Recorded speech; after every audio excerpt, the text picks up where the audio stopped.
Welcome to కేటైమ్స్ news బులెటిన్ల ముందుగా headlines. యువతిని మోసగించిన యువకుడు పోలీసులే న్యాయం చేయాలని కోరుతున్న యువతి.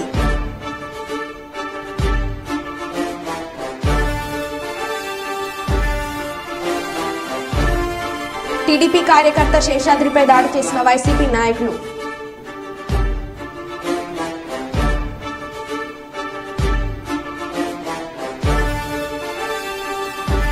హనుమాన్ జయంతిని పురస్కరించుకుని హనుమాన్ దీక్ష చేపట్టిన భక్తుల శోభయాత్ర.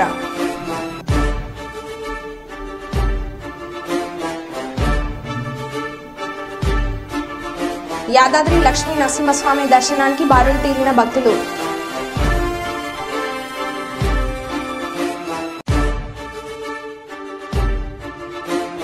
శ్రీశైలం మల్లన్న ఆలయానికి పోటెత్తిన భక్తులు.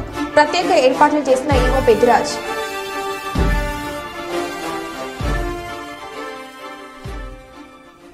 ఇక వివరాల్లోకి వెళ్తే, రాజన్న సిరిసిల్ల జిల్లా భారత విద్యార్థి ఫెడరేషన్ ఎస్ఎఫ్ఐ కమిటీ ఆధ్వర్యంలో రాష్ట్ర కమిటీ పిలుపు మేరకు తెలంగాణ రాష్ట్రంలో ఫీజుల నియంత్రణ ఆవశ్యకత అనే అంశంపై జిల్లాలోని విద్యార్థి యువజన ప్రజా సంఘాలను కలుపుకొని రౌండ్ టేబుల్ సమావేశం నిర్వహించారు.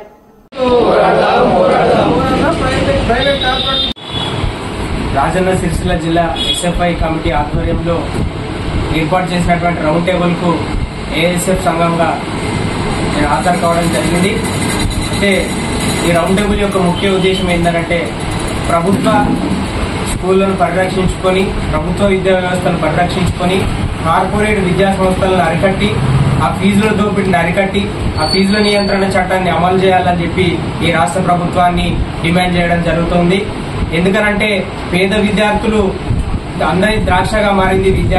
చాలా ఇబ్బందులు పడుతున్నారు. వాళ్ళ తల్లిదండ్రులు ఇప్పుడు చదివించుకోవాలంటే కార్పొరేట్ ప్రైవేట్ స్కూల్ లాంటి స్కూళ్ళకు పంపించి వాళ్ళ ఫీజులు కట్టలేకపోతున్నారు. కాబట్టి ఈ ప్రభుత్వం దృష్టి సారించి ఆ కార్పొరేట్ ప్రైవేట్ స్కూళ్లలో ఫీజుల నియంత్రణ చట్టం చేపట్టి, అదేవిధంగా మరి శిథిలావస్థకు చెందినటువంటి ఈరోజు తెలంగాణ రాష్ట్రంలో ఫీజుల నియంత్రణ అంశంపై ఎస్ఎఫ్ఐ ఆధ్వర్యంలో రాజన్న సిరిసిల్ల కమిటీ ఆధ్వర్యంలో రౌండ్ టేబుల్ సమావేశం నిర్వహించడం జరిగింది. దీనికి వివిధ విద్యార్థి సంఘాల తరఫున మద్దతు తెలపడం జరుగుతుంది. మేము బహుజన సేన స్టూడెంట్ ఆర్గనైజేషన్ తరఫున మద్దతు తెలుపుతూ ఈ రౌండ్ టేబుల్ సమావేశంలో పాల్గొనడం జరిగింది. ఈ తరంలో ఈ భవిష్యత్ తరాలకు విద్యను ఒక విలువైన ఆస్తిగా అందించే అంశం ఉన్నప్పటికీ ఈ విద్యా వ్యవస్థను ప్రైవేట్ శక్తుల చేతిలో పెట్టేసి ప్రభుత్వాలు వాళ్ళకు ఆర్థిక వనరులు. ఎస్ఎఫ్ఐ ఆధ్వర్యంలో రాజన్న సిరిసిల్ల జిల్లా కేంద్రంలో ఈరోజు ప్రైవేట్ కార్పొరేట్ పాఠశాలలో ఫీజుల నియంత్రణ చట్టాన్ని పకడ్బందీగా ప్రభుత్వం అమలు చేయాలన్నటువంటి అంశంపైన ఈరోజు రౌండ్ టేబుల్ సమావేశం నిర్వహించడం జరిగింది. ఈ కార్యక్రమానికి వివిధ విద్యార్థి సంఘాలు, ప్రజా సంఘాలు, యువజన సంఘాలు హాజరు కావడం జరిగింది. మా డివైఎఫ్ఐగా కూడా మేము కూడా ఈ కార్యక్రమానికి హాజరు కావడం జరిగింది. మరి రాజన్న సిరిసిల్ల జిల్లా వ్యాప్తంగా ప్రైవేట్ కార్పొరేట్ పాఠశాలలో అనేక రకాలైనటువంటి అక్రమంగా ఫీజులు వసూలు చేస్తూ ఈ ప్రాంతంలో ఉన్నటువంటి తల్లిదండ్రులను ఈరోజు అనేక రకాలుగా ఇబ్బందులు పెడుతూ ఫీజులు దండుకుంటున్నటువంటి పరిస్థితి ఉన్నది. ఈ అంశాలపైన అనేక సార్లు విద్యార్థి సంఘాలుగా, యువజన సంఘాలుగా ఎన్ని పోరాటాలు చేసినా ఇక్కడ ఉన్నటువంటి అధికార యంత్రాంగం ప్రైవేట్ కార్పొరేట్ విద్యా వ్యవస్థకు తొత్తులుగా మారుతూ ఈరోజు ప్రైవేట్ కార్పొరేట్ విద్యా వ్యవస్థను కూడా ప్రోత్సహిస్తున్నటువంటి పరిస్థితి ఈరోజు మనకు ప్రధానంగా కనబడతా ఉన్నది. మరొక వైపు ఈరోజు ప్రభుత్వ విద్యారంగాన్ని కాపాడాల్సినటువంటి ప్రభుత్వ అధికారులు, ప్రభుత్వం ఈరోజు మొత్తం నిమ్మకులు నీరెత్తినట్టుగా వ్యవహరిస్తూ ప్రభుత్వ విద్యారంగాన్ని మొత్తం కూడా నీరు గార్చేటువంటి ప్రయత్నాలు కూడా ఈరోజు ప్రభుత్వ యంత్రాంగం, ప్రభుత్వ అధికారులు చేస్తున్నటువంటి పరిస్థితి ఉన్నది. కాబట్టి ప్రభుత్వ యంత్రాంగం, ప్రభుత్వం వెంటనే ప్రభుత్వ పాఠశాల బలోపేతానికి కృషి చేయాలి. ఈరోజు భారత విద్యార్థి ఫెడరేషన్ ఎస్ఎఫ్ఐ రాజన్న సిరిసిల్ల జిల్లా కమిటీ ఆధ్వర్యంలో రాష్ట్ర కమిటీ పిలుపు మేరకు రాజన్న సిరిసిల్ల జిల్లాలో ఉన్నటువంటి వివిధ వామపక్ష విద్యార్థి యువజన ప్రజా సంఘాల ఆధ్వర్యంలో రౌండ్ టేబుల్ సమావేశం నిర్వహించుకోవడం జరిగింది. మరి ప్రధానంగా ఈ యొక్క రౌండ్ టేబుల్ సమావేశం యొక్క ముఖ్య ఉద్దేశం ఏంటంటే, ఈ జిల్లాలో రాష్ట్రంలో ఉన్నటువంటి ప్రైవేటు కార్పొరేట్ విద్యా సంస్థల్లో ఫీజుల నియంత్రణ చట్టం తీసుకురావాలి, ఫీజులు నరికట్టాలని చెప్పేసి ప్రధానమైనటువంటి ఉద్దేశంతో ఈ రౌండ్ టేబుల్ సమావేశాన్ని నిర్వహించుకోవడం జరిగింది. మరి రాబోయే జూన్ 12వ తారీఖున విద్యా సంస్థలు రాష్ట్ర వ్యాప్తంగా ప్రారంభం కాబోతా ఉన్నాయి. మరి ఇప్పటికి కూడా ఈ విద్యారంగం పైన ఈ రాష్ట్ర ప్రభుత్వానికి అరకొరటువంటి సవతి తల్లి ప్రేమ ఉందని చెప్పేసి కూడా ఈ సందర్భంగా మేము కోరుతా ఉన్నాం. గత బీఆర్ఎస్ ప్రభుత్వమే విద్యారంగాన్ని పూర్తిగా నాశనం చేస్తే మరి కొత్తగా వచ్చినటువంటి కాంగ్రెస్ ప్రభుత్వం కూడా ఈ విద్యారంగం పైన ఎలాంటి ప్రేమ అనేది చూపించడం లేదు. ఇప్పటికి అధికారంలోకి వచ్చి 3-4 నెలలు గడుస్తా ఉన్నా ఇప్పటికి ఒక విద్యాశాఖ మంత్రిని కేటాయించకపోవడం సిగ్గుచేట అని చెప్పేసి కూడా మేము ఎస్ఎఫ్ఐగా మేము డిమాండ్ చేస్తా ఉన్నాం. మరి ఇప్పటికే రాష్ట్ర వ్యాప్తంగా గత 6 సంవత్సరాల నుంచి 7,200 కోట్ల రూపాయలు పెండింగ్ లో స్కాలర్షిప్ ఫీజు రియంబర్స్మెంట్ ఉన్నాయి. మరి ప్రభుత్వ పాఠశాలలు ఇప్పటికి కూడా చాలా పాఠశాలకి యూనిఫామ్స్ రాలేనటువంటి పరిస్థితి ఉంది, పాఠ్య పుస్తకాలు రాలేటువంటి పరిస్థితి ఉంది. గత సంవత్సరము దసరా నాటికి సంక్షేమం అంటే అకౌంట్లలో డబ్బులు వేయడం, సోమరిపోతులా చేసి కూర్చొని మేపడం కాదు అని బ్రతుకు తెరువు చూపించడం అని అన్నారు. యోగి ఆదిత్యనాథ్ ఉత్తరప్రదేశ్లో మహిళలకి వ్యవసాయ డ్రోన్ పైలట్లుగా తీర్చిదిద్దుతున్నారు. ఆ ట్రైనింగ్ తర్వాత వారికి కొంత సబ్సిడీపై కొంత తక్కువ వాటితో లోన్ ఇప్పించి వ్యవసాయ డ్రోన్లను అందిస్తున్నారు. వ్యవసాయ డ్రోన్ వాడటం వల్ల మనం వాడే పురుగుల మందులను, నత్రజని, యూరియా, మైక్రో న్యూట్రియంట్లను సగానికి సగం తగ్గించవచ్చని అన్నారు.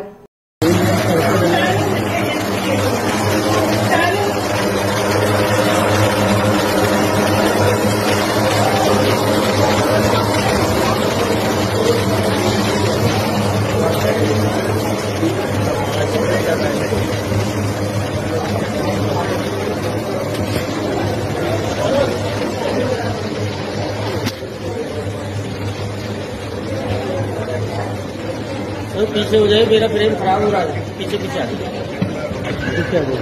ऊपर वाले ड्रोन नहीं आ रहे।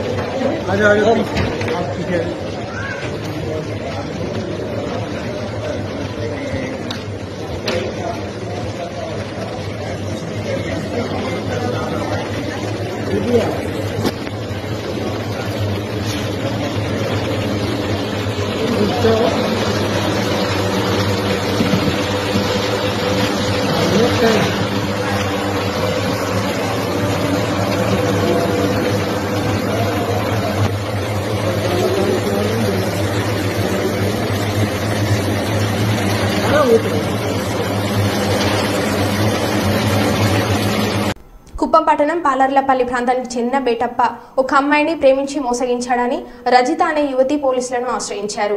అనంతరం మీడియాతో మాట్లాడుతూ తమ ఇంటి ముందు ఉన్న బేటప్ప తనను ప్రేమిస్తున్నారని వెంటపడ్డాడని, కానీ అతనికి అప్పటికే పెళ్లి జరిగి భార్యతో కలిసి ఉండడంతో అతని ప్రేమ తిరస్కరించడం జరిగిందన్నారు. అయినా తనను తన భార్య కిడ్నీ సమస్యతో బాధపడుతున్నారని, కావున నేను పెళ్లి చేసుకుంటానని నమ్మించినట్లు బాధితురాలు తెలిపింది. తీరా ఇప్పుడు పెళ్లి చేసుకోమని అడిగితే బేటప్ప మోసగించాడని తెలిసింది. కావున న్యాయం కోసం పోలీసులను ఆశ్రయించినట్లు తెలుసు. నా పేరు ఎం రజిత. నేను పరమసముద్రం గ్రామం సార్, కుప్పం మండలం, చిత్తూరు జిల్లా. నేను వచ్చి న్యాయం కోసం వచ్చాను సార్ ఇక్కడికి. నేను పరమసముద్రం గ్రామంలో వచ్చి 29 సంవత్సరాలుగా నివసిస్తున్నాను సార్. మా ఇంటి ముందర బేటప్ అనే వ్యక్తి వచ్చి నన్ను ఇష్టపడుతున్నానని నన్ను మోసం చేసినాడు సార్. అది ఏ విధంగా అంటే సార్, అతను వచ్చి వాళ్ళ భార్య పెళ్ళి అయ్యి పిల్లలు కూడా ఉన్నారు సార్ ఆయనకి.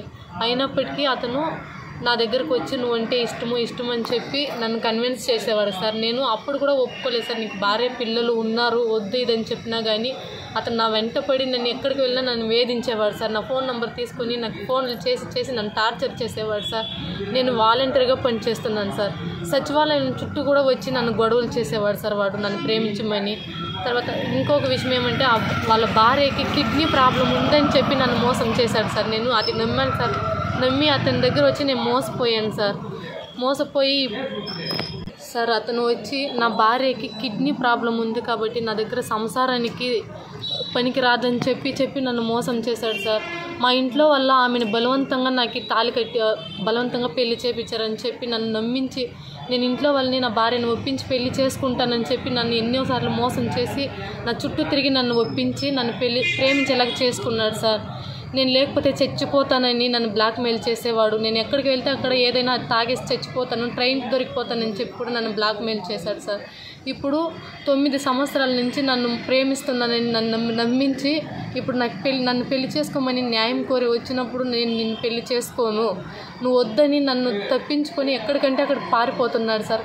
అతని మీద డౌట్ వచ్చి నేను పోలీసు వారిని సంప్రదించాను సార్. 3 రోజుల క్రితం నేను కంప్లైంట్ ఇచ్చాను నాకు న్యాయం చేయించమని. ఇప్పుడు నేను ఎవరు దిక్కు లేకుండా ఇక్కడికి వచ్చాను సార్. నేను చదువుకున్న దాన్ని మోసపోయాను సార్. అతని మాటలకి అతను నా చుట్టూ తిరిగి నేను చచ్చిపోతానని బ్లాక్మెయిల్ చేయడం వల్ల నేను మోసపోయి నేను అతని దగ్గర మోసపోతున్నాను సార్. ఇప్పుడు నేను పోలీసు వాళ్ళని ఆశ్రయించి వచ్చాను.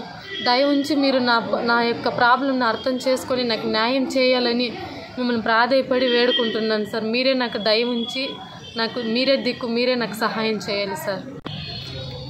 ఇప్పుడు నాకు ఉన్న ఒకే ఒక దిక్కు పోలీసు వారు సార్. ఇప్పుడు పోలీసు వారే నాకు న్యాయం చేయాలి సార్. కర్నూలు జిల్లా ప్రసిద్ధ పుణ్యక్షేత్రం మంత్రాలయం శ్రీ రాఘవేంద్ర స్వామి దర్శించుకోవడానికి భక్తులు పోటెత్తారు. వేసవి సెలవులు ముగుస్తుండటంతో మరియు వీకెండ్ కావడం వల్ల రాఘవేంద్ర స్వామిని దర్శించుకునేందుకు భక్తులు అధిక సంఖ్యలో రావడంతో శ్రీమఠం కిక్కిరిసిపోయింది. మఠం కారిడార్ ప్రకారంలో భక్తులతో నిండిపోయింది. భక్తులు 2 గంటల పాటు క్యూ లైన్ లో వేచి ఉండి దర్శించుకుంటున్నారు. అనంతరం శ్రీ రాఘవేంద్ర స్వామి దర్శనార్థం వచ్చిన భక్తులకు మఠం పీఠాధిపతి శ్రీ సుబుధేంద్ర తీర్థులు ఫల మంత్రాక్షింతలు ఇచ్చి ఆశీర్వదించారు.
పదవ తరగతి ఇంటర్మీడియట్లో ప్రతిభ కనబర్చిన విద్యార్థులకు కుర్వ సంఘం ఆధ్వర్యంలో పురస్కారాలు అందించారు.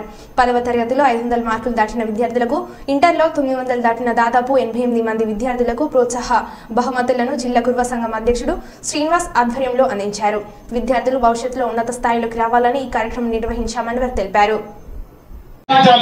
ఎందుకంటే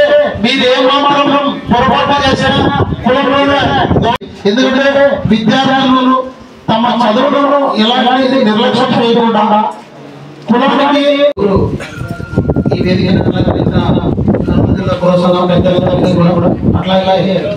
దయచేసి మీరు బాగా చదివి మీ తల్లిదండ్రులకు ఏదైనా ఇబ్బందులు ఉన్నా కాలేజీ అంటే చదివించలేని వాళ్ళు ఎవరు ఉన్నా కూడా మా దృష్టికి తీసుకొస్తే సంఘం దృష్టికి తీసుకొస్తే తర్వాత అమ్మాయి విధాత్రి తర్వాత బాబు ముందుకు మీరు అట్లా ఉన్నారులే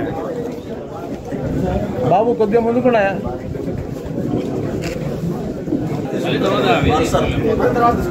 మీరు అట్లా మధ్యలో రండి సార్.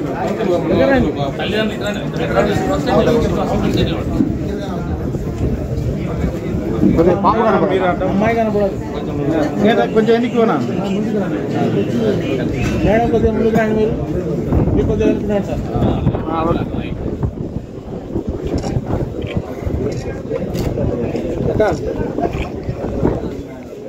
చూడండి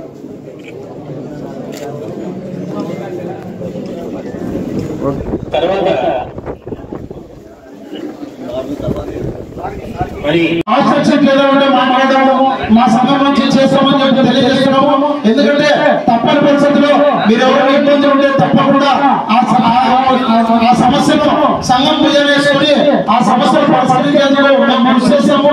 ఎందుకంటే సంఘంలోనే చాలా మంది వాళ్ళు ఉన్నారు. ఇప్పుడు 10th ఇంటర్ వరకు చదివగలరు, ఆ తర్వాత చదివడం అనేది కొంచెం కష్టంతో కూడుకున్న పని. అట్లాంటిది ఎవరు ఉంటే ఎందుకంటే దాతలు మన దాంట్లో చాలా మంది ఉన్నారు, కనపడిన దాతలు ఉన్నారు. ఎందుకంటే ఈ రోజు ప్రోగ్రామ్ గతంలో ఫస్ట్ సెకండ్ థర్డ్ మాత్రమే ఇచ్చేవాళ్ళం. గతంలో ఇచ్చే ప్రైజులు గత 2 సంవత్సరాలు, 3వ సంవత్సరం ఎంతమంది మనకు సర్టిఫికేట్లు పంపిస్తే మేము మాకు వచ్చే 500 మంది ఎంతమంది వస్తే అంతమందికి అమౌంట్ ఇచ్చేందుకు మనకు దాతల ముందు కనీసం ఆ దాతలు మా పేరు చెప్పబోయే చెప్పే దాతలు ఉన్నారు మన దగ్గర. అది గొప్ప విషయం. ఎందుకంటే తెలంగాణ సీఎం రేవంత్ రెడ్డి నివాసంలో మర్యాద పూర్వకంగా భేటీ అయిన నందమూరి బాలకృష్ణ.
రానున్న హనుమాన్ జయంతిని పురస్కరించుకొని హనుమాన్ దీక్ష చేపట్టిన భక్తులు మహాశోభయాత్ర నిర్వహించారు. వరంగల్ నగరంలోని 14వ డివిజన్ ఎన్టీఆర్ నగర్లో ఉన్న అభయ ఆంజనేయ స్వామి దేవాలయం నుండి ప్రారంభమైన శోభయాత్ర వీధి వీధిలో తిరుగుతుంటే భక్తులు పెద్ద ఎత్తున హారతులు ఇచ్చి నైవేద్యాలు సమర్పించారు. హనుమాన్ దీక్ష ధారణ చేపట్టిన స్వాములు డీజే సౌండ్స్ తో నృత్యాలు చేస్తూ భక్తి పరవశంలో మునిగిపోయారు. కొందరు స్వాములు 11 రోజులు, మరికొందరు స్వాములు 21 రోజులు దీక్ష చేపట్టి హనుమాన్ జయంతి నాడు దీక్ష విరమణ చేస్తారు.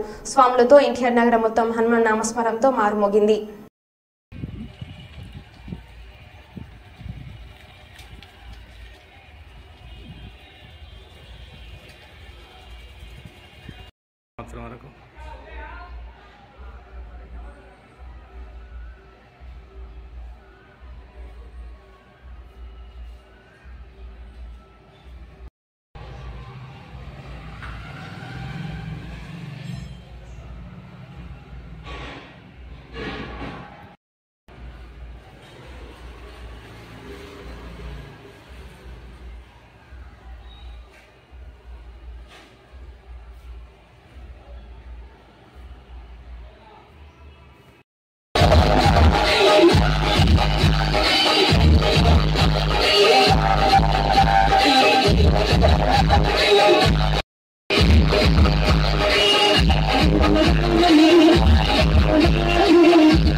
మేము 20 సంవత్సరాలు బట్టి మాలాధారణ చేస్తున్నాము. ఇప్పుడు ఇవాళ పొద్దున హనుమాన్ శోభయాత్ర జరిగింది. ఆ శోభయాత్రలో గ్రామ ప్రజలు ప్రాంగణంలో పాల్గొన్నారు. కానీ భారీ బందోబస్తుగా ఏర్పాటు చేయడం జరిగింది. కానీ ఈ మాల వేయడం వల్ల జరిగింది. మాలధారణ వేస్తే ఆరోగ్యంగా మంచుకుంటుంది, మళ్ళీ భక్తి పెరుగుతుంది. హిందూ సాంప్రదాయం ప్రకారం భక్తి మాత్రం పెరుగుతుంది. ఆరోగ్యంగా మాత్రం పొద్దున స్నానం చేయడం వల్ల లేకపోతే కాలు పెంచుకోవడం వల్ల ఇవన్నీ ఆరోగ్యంగా పరంగా బాగుంటుంది. సౌలందరికీ వందనాలు. ముందుగా మాది ఎన్టీఆర్ నగర్ ఎన్మావల గ్రామ పంచాయతీ సంబంధించి మేము ఇక్కడ 25 సంవత్సరాలుగా మాలధారణ చేస్తున్నాం.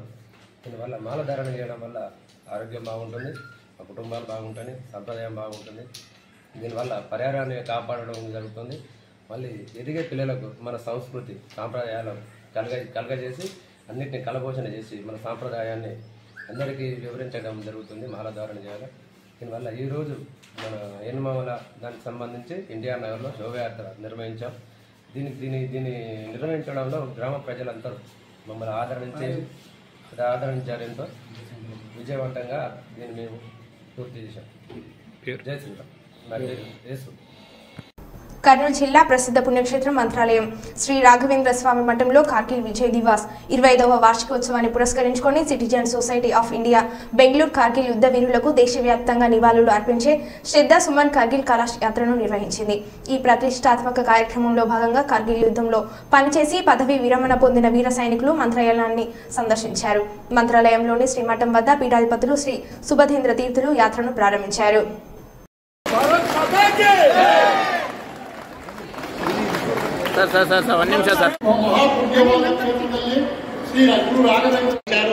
అలాగే ఎన్నో సిరి సంపదలను పొందినటువంటి దేశం, ఎన్నో చారిత్రకమైనటువంటి విశేషాలను పొందినటువంటి దేశం, పవిత్ర నదీ జలాలు ప్రవహించేటువంటి దేశం, పవిత్ర పుణ్యక్షేత్రాలు ఉండేటువంటి దేశం. అంతేకాకుండా వజ్రగని అలాగే సువర్ణగని మొదలగు సిరి సంపదలు కలిగినటువంటి దేశాన్ని మనం కాపాడుకుందాం అనేటువంటి సందేశాన్ని సభాముఖంగా తెలియపరుస్తూ ఈ యొక్క పరమ పవిత్రమైనటువంటి కార్యక్రమాన్ని ఈ రోజును మనం సంతోషంగా సాదరంగా మనం జరుపుకుని అందరికీ మరొకసారి అభినందనలు తెలుపుతున్నాం. సర్వే జనాః సుఖినో భవంతు, సమస్త సన్మంగళాని భవంతు. జై హింద్.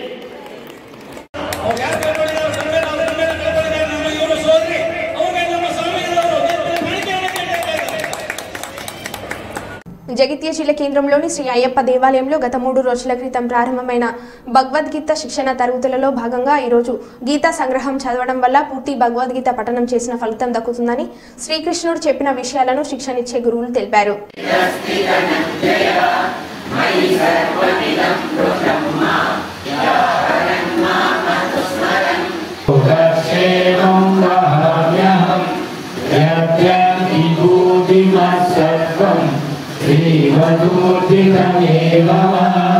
ఎంత నిదానంగా చదివితే అంత బాగుంటుంది. మనకి ఏంటంటే రాగయుక్తంగా ఉచ్చారణ ఉండాలి. అక్షర దూరం ఉండకుండా మంచిగా స్వీట్నెస్ ఉంటుంది. మంచి నిదానం చదివితే అదే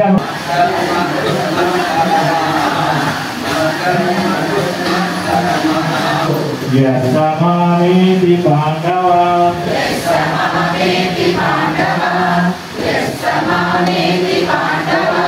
సంతుష్ట సతతం యోగి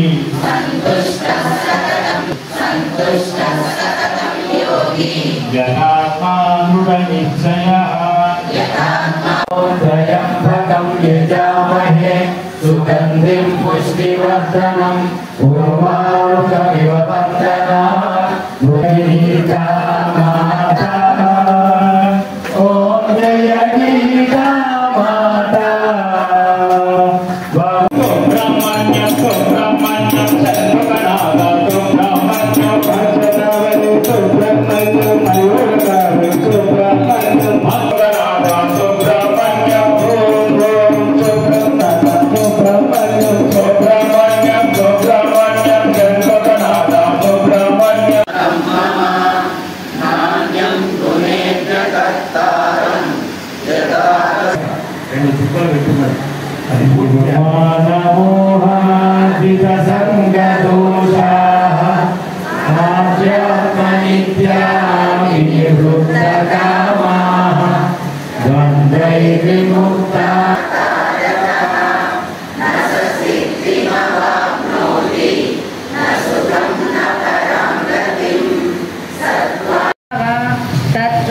తత్వదేవావగచ్చత్వం మమ తేజంశ సంభవం యద్యద్వి గృహీతయా ఆత్మసంసమ్మన కృత్వా న కించిదపి చింతయేత్ మత్తఃపరతరం నాన్యత్ కించిదస్తి ధనంజయ మహిత.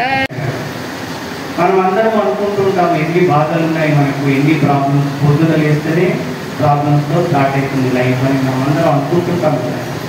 మరి దానికి ఎలా పరిష్కారం ఏంటయ్యా అని అడిగితే స్వామివారు ఏం చెప్పారంటే, నాయన రేపు పొద్దున 6:30కు ఇక్కడ మోతే చెరువు దగ్గరికి రానాయన అని చెప్పారు అయ్యగారు. ఓ సరే అండి అని ఆయన పొద్దున్నే 6:30 గంటలకి మోతే చెరువు దగ్గరికి వెళ్ళారు. స్వామివారు కూడా వచ్చారు. పెట్టుకి అక్కడికి ఎవరు వచ్చారయ్యా అంటే ఒక బేస్ ఆయన వచ్చాడు, అంటే చేపలు పట్టుకునేది. ఆయన ఏం తీసుకొచ్చాడు? ఆయన వల తీసుకొని వచ్చాడు. తీసుకొని వచ్చిన తర్వాత చూడు ఆయన ఏం చేస్తాడు అంటే ఆ బేస్తో కొంచెం నీళ్ళలోకి కొంచెం దిగి ఆ వలని అలా దూరంగా విసిరాడు. ఆ వల దూరంగా విసిరిన తర్వాత ఒక 5 నిమిషాల్లో లాగితే అందులో చేపలన్నీ పడినాయి. అప్పుడు స్వామివారు చెప్పారు, అక్కడ దూరంగా ఉన్న పడినాయి. ఆ బేసవాని కాలు చుట్టూ కూడా చాలా చేపలు ఉన్నాయండి, కానీ వాళ్ళలో పడ్డాయా? పడలేదు. అలాగే భగవంతుని పాదాలకి దగ్గరగా ఎవరైతే ఉంటారో ఈ సంసారంలో ఉన్న మాయా అనే వలలో ప్రాబ్లమ్స్లో చిక్కుకోరున్నాయన అని చెప్పారండి. మంచి చక్కటి అవకాశం ఒకటి రేపు ఉందండి.